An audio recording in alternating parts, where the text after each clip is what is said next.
I woke up this morning to a whisper I could barely hear, but it rattled every bone in my body. The words weren't mine, yet they were written on my mind like burning letters. Asterisk, tragic death near tap today or you won't escape. Asterisk, I froze, staring at the ceiling, my chest tightening, the air thick with a weight I couldn't explain. My heart hammered as though it were trying to escape from my ribcage, each beat echoing the dread that had already rooted itself inside me. I tried to shake it off, telling myself it was a dream, some cruel trick my mind had played while I slept. But the whisper came again, softer this time, almost a sigh, brushing against my ears. Asterisk, you must be near it. You must see it. Asterisk, fear gripped me, icy and insistent, leaving me trembling as I struggled to make sense of it. Was this a warning? A curse? Or something else entirely, something beyond my understanding? Every instinct screamed to run, to hide, to avoid the day altogether. But there was no way to turn back, no sanctuary that could shield me from the inevitability I felt pressing on me like a storm cloud. My hands shook as I reached for my phone, my fingers brushing against the screen, scrolling, searching for meaning, any explanation that could anchor me. Nothing. Just the usual chatter of a world that seemed oblivious to the invisible threat shadowing me.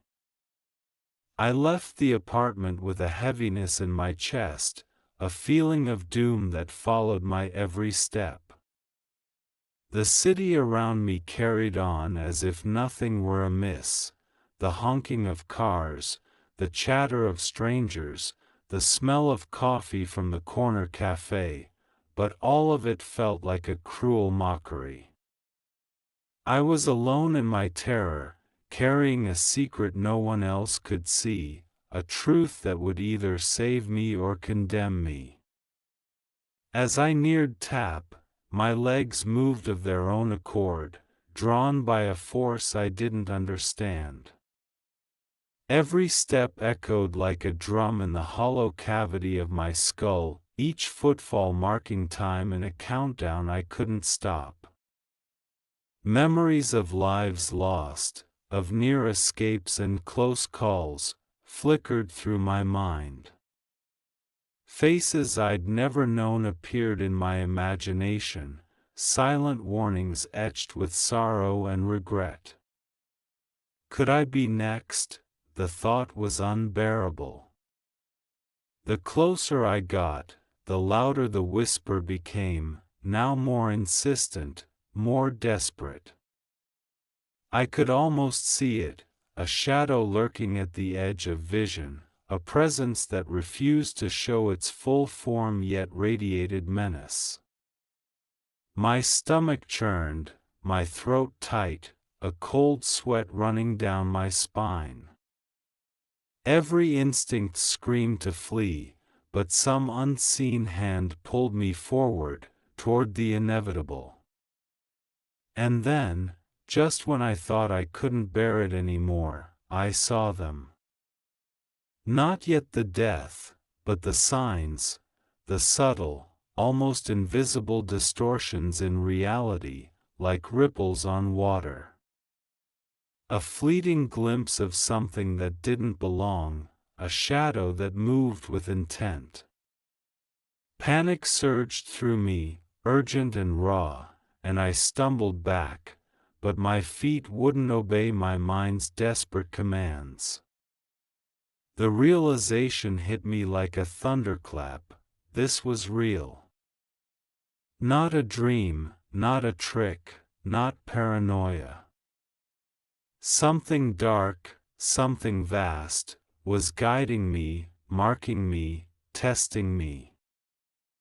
I had a choice, or perhaps no choice at all. Witness or perish, the words repeated in my mind, like a mantra, chilling me to my core. I wanted to scream, to shout, to let the world know, but my voice caught in my throat, swallowed by fear. Time seemed to slow. Every second stretched into eternity, each breath a struggle. I could feel the energy of tap around me, the subtle pull, the way the air seemed to thicken, almost alive, pressing against my chest. I was teetering on the edge of something vast, something catastrophic, yet the gravity of it didn't come from the place itself, it came from the whisper, from the warning, from the knowledge that what I saw next could change everything. And then I heard it, a sound, faint at first, almost drowned by the city, yet unmistakable.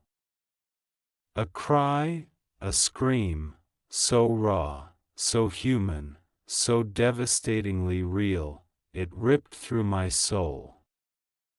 My knees buckled, and I collapsed to the pavement, gasping, tears blurring my vision. It wasn't distant. It was near. Too near. I wanted to run. I wanted to disappear into the anonymity of the crowd, but the pull was stronger than my fear. I had to see it. I had to confront the truth, no matter how horrifying. My pulse roared in my ears, my body a battlefield of adrenaline and terror. I was on the edge. And there was no turning back. I pulled myself up, trembling, my hands scraped on the pavement, my knees weak as if my body already knew I wasn't meant to survive what was coming. The scream had faded, leaving a ringing silence that seemed heavier than the noise itself. I looked around, desperate for signs, for anything that could tell me what I was facing, but the street was empty. The city, indifferent as always, continued its rhythm, each passerby oblivious to the invisible terror that pressed against me. I felt it again, a tug at the edges of my mind, pulling me forward. Tap was just ahead, looming like a monolith I both feared and was compelled to approach. My heart pounded so violently I thought it might burst, my lungs burning as I tried to control the ragged breaths that tore through my chest. Every step toward that place felt like a betrayal of my own instincts. My body screamed to turn, to run, to disappear into the crowd, but my mind was paralyzed by something darker, a force I couldn't fight. The air shifted. I noticed it first in the smell, metallic, like blood, sharp and undeniable. Then came the whisper again, soft, almost intimate, brushing against my thoughts. You are here. You cannot hide. You must see it. I shivered, goosebumps rising in icy waves across my arms. The world seemed to bend, the edges of reality warping slightly, like a veil being pulled back, revealing a glimpse of something unspeakable. I tried to remember the words people always say about fear, that it's just a reaction, a chemical response, nothing more. But standing there, trembling in the shadow of Tap, I realized fear was something alive, tangible, a predator circling me, watching my every move, testing my resolve. It was suffocating, pressing into my chest, and yet I couldn't stop moving forward. I had no choice. Then I saw it. Or I thought I did, a figure, blurred and indistinct, standing near the entrance of Tap. My mind screamed at me to look away, to flee, but curiosity, that dangerous, burning curiosity, held me fast. The figure didn't move, didn't breathe in any way I could detect, yet it radiated an intensity so overwhelming I felt my knees weaken again. The whisper intensified, urgent now, almost pleading, "Do not turn. You cannot leave without seeing." I blinked, and the figure shifted, just a fraction, enough to make my stomach knot in dread. It wasn't human, not entirely. The edges were wrong, distorted, like a bad reflection in warped glass. My mind recoiled, trying to rationalize it, maybe a stranger in costume, someone playing a cruel joke, but nothing could erase the gut-deep terror curling inside me. This was real. I could feel it. Every nerve in my body screamed that this was not a hallucination, not a dream, not a coincidence. The street seemed to narrow, the world around me fading, leaving only me, the figure, and the pulsing, almost living presence of Tap. The city noises dulled, the chatter and honking fading to distant echoes. Time slowed, each second stretching into eternity as I struggled to decide what to do next. My hand reached instinctively toward my chest, as if I could physically hold my fear in place, contain it, make it less, but it surged anyway, unstoppable. And then I understood. The warning wasn't just about what I would see, it was about what I would feel. It was about the inevitability of confronting death itself, about staring into the abyss and knowing it was staring back. My vision blurred with tears I didn't realize I was shedding, and for a moment, I thought I might collapse entirely, overcome by the sheer weight of anticipation. But I couldn't stop. I couldn't. Even as my body trembled and my mind screamed at me to turn, I took another step. And another. The figure remained still, yet I felt its awareness of me, a consciousness vast and ancient, observing, waiting, judging. I could feel it probing my thoughts, dredging up memories, regrets, things I had hidden even from myself. The whisper returned, softer now, more intimate, almost mournful, "Face it. Only then can you escape." I wanted to scream, to beg, to bargain, but the words stuck in my throat. My body moved on its own, each step toward the figure like walking a tightrope stretched over an endless void. The air thickened, oppressive, and the metallic smell grew stronger, sharp and bitter in my nose. My senses screamed at me to retreat, but every instinct, every fiber of my being told me I had no choice. I reached the threshold of Tap. The figure was clearer now, almost entirely visible, though still shifting at the edges, impossible to comprehend fully. I wanted to look away, to close my eyes, but the pull was magnetic, drawing me in, forcing me to confront the truth I knew would break me. My stomach churned, bile rising, my legs trembling so violently I feared I would collapse at any moment. And then I saw the first sign of death. Not the figure itself, not yet, but the aftermath, a shadow, a mark, something dark that marred the ground near the entrance. It wasn't blood, exactly, but it carried the same weight, the same inevitability. My stomach lurched, and I stumbled back, my hands clawing at the concrete for support. Fear exploded in my chest, uncontainable, raw. My mind screamed at me to run, but I couldn't. The whisper was everywhere now, inside me, around me, in my veins. You cannot leave. You must witness it.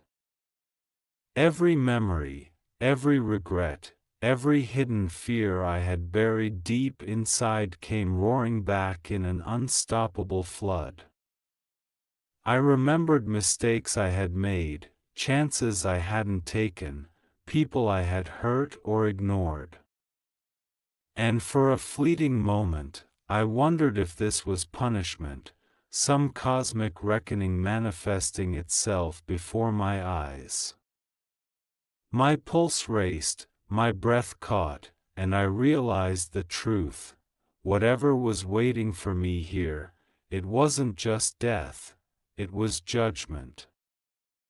I wanted to collapse completely, to give in to the terror, but a part of me, a small, stubborn part, forced me forward. One trembling, hesitant step. And then another. Each step carried the weight of eternity, each heartbeat a countdown I couldn't escape. The figure remained, silent, patient, as if waiting for me to accept the inevitable. I could hear it then, a whisper of movement, subtle yet undeniable. Something was approaching, something alive yet not alive, and the ground beneath me seemed to shiver with anticipation. My body screamed at me to run, to flee, but I couldn't. I was rooted, trapped by a force beyond comprehension, a cosmic inevitability that had chosen me for reasons I couldn't yet understand. And in that moment, I realized the cruel truth: I wasn't just a witness. I was a participant. This segment sets up the encounter with the unknown and builds toward a terrifying climax. The next part can go deeper into the encounter with the figure, the near-death experience, and the emotional fallout, keeping your audience glued to every word. I couldn't move. My legs had become lead, my mind a fog of terror and disbelief. The figure stood at the entrance of Tap, an impossible silhouette, its edges shifting and flickering like it existed somewhere between reality and nightmare. My chest heaved as I struggled to breathe, my throat dry, my hands trembling violently. And then I heard it, a sound so subtle, so haunting, it made the hairs on my arms stand on end. A whisper, yes, but layered beneath it was something else, the faint, irregular pulse of life, or unlife. Something was coming closer. The street had gone silent. Every sound, the hum of distant traffic, the murmur of voices, even the rustle of leaves, was swallowed by a void that seemed to emanate from Tap itself. I wanted to look away, to flee into the safety of the ordinary world, but some magnetic force held me in place, drawing me forward inch by agonizing inch. My pulse was a drumbeat in my ears, rapid, desperate, warning me to run, yet I couldn't.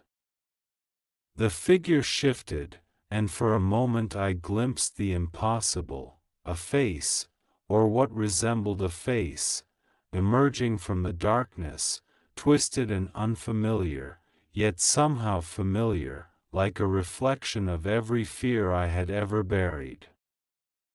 My stomach lurched. The edges of reality rippled around it, bending in ways that made my eyes water. It wasn't human. Nothing I had known was human. And yet it radiated intelligence, awareness, a presence so overwhelming it felt like my very soul was being measured, weighed, judged.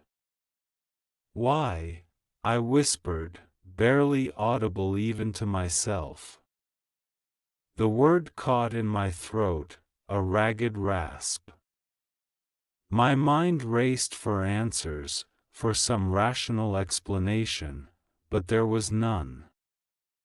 Every part of me screamed to run, yet I was rooted in place, powerless against the inexorable pull. My hands shook so violently I felt I could barely hold them together. The whisper came again, this time inside my skull, intimate and insistent, "You cannot leave. You must see it, or you will be consumed." I could feel it in my veins, a crawling, icy fire that made every hair on my body rise. I tried to step back, but the ground beneath me seemed to shift, pressing my feet into the concrete, anchoring me as if the universe itself had chosen this moment to trap me. Then the air changed. It thickened, heavy with something ancient, metallic, and unbearably real. The smell of iron, of blood, of something older and more primal than death itself filled my nostrils. I gagged, turning my head, trying to escape the sensation, but it clung to me, saturating my senses, pulling me toward the entrance of tap. And then I saw it. Not the figure, not yet, but the aftermath, the faint outline of a body, twisted, broken, and impossibly still. The air around it shimmered, a distortion that made the edges of reality wobble like heat rising from asphalt. My knees buckled, and I fell to the ground, tears blurring my vision. The metallic scent was stronger now, stinging my eyes, filling my throat with bile. My body screamed to flee, but the invisible tether holding me forward was unbreakable. "You must witness," the whisper said again, soft, almost tender now, but with a threat that froze my very soul. Or you will be next. I forced myself to rise, trembling, muscles shaking, each step toward the body a battle against instinct, against terror, against reason. The street seemed endless, the figure looming larger now, impossibly still yet omnipresent. My mind was a storm of panic and disbelief. I tried to rationalize it, some elaborate prank, a hallucination, a trick of the mind, but nothing could explain the way the air pulsed, the way my bones vibrated with anticipation, the way fear had become a living, breathing entity surrounding me. When I finally reached the body, the full reality hit me like a freight train. It wasn't just the lifelessness, it was the distortion. The shadows clung to it in unnatural ways, twisting and writhing like smoke, and the edges of the figure near it shimmered as if it weren't fully in this world. I couldn't comprehend it, yet I understood it all at once. This was death in its rawest, most unfiltered form, a cosmic inevitability, and I was standing on the threshold. I gagged, tears streaming down my face, and stumbled back. Every instinct screamed to escape, to leave this cursed street, to disappear into the safety of ignorance, but the tether pulled me forward again. The figure, impossibly patient, waited.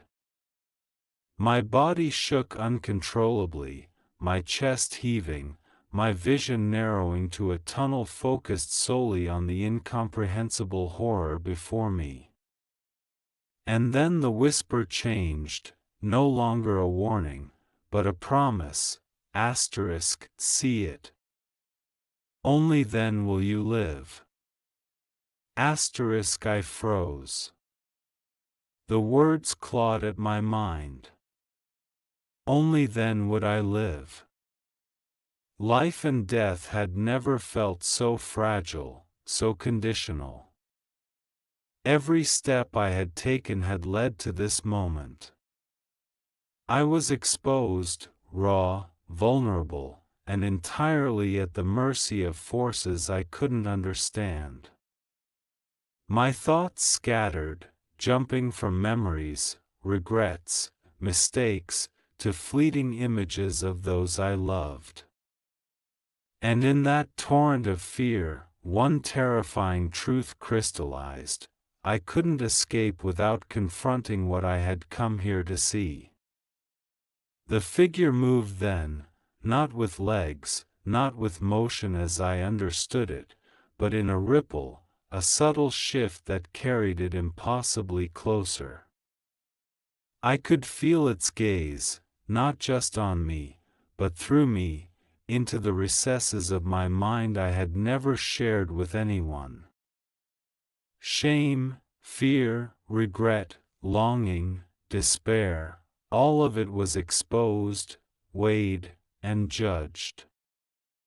My knees buckled again, and I fell to the pavement, clutching at my head to hold the screaming thoughts in place. And in that moment, I realized something terrifying. I was already standing in the presence of death, not as a distant witness, but as a participant. Whatever came next, I was not merely watching, I was part of it. And the whisper, relentless, omnipresent, made it impossible to deny, face it, or be consumed. Every fiber of my being screamed to flee, yet I was rooted, immobile, helpless. The air pulsed with a force I could not comprehend, the world narrowing to the figure, the body, and the inevitability pressing down upon me. I could feel my heartbeat in my throat, my lungs burning, my blood coursing like molten fire.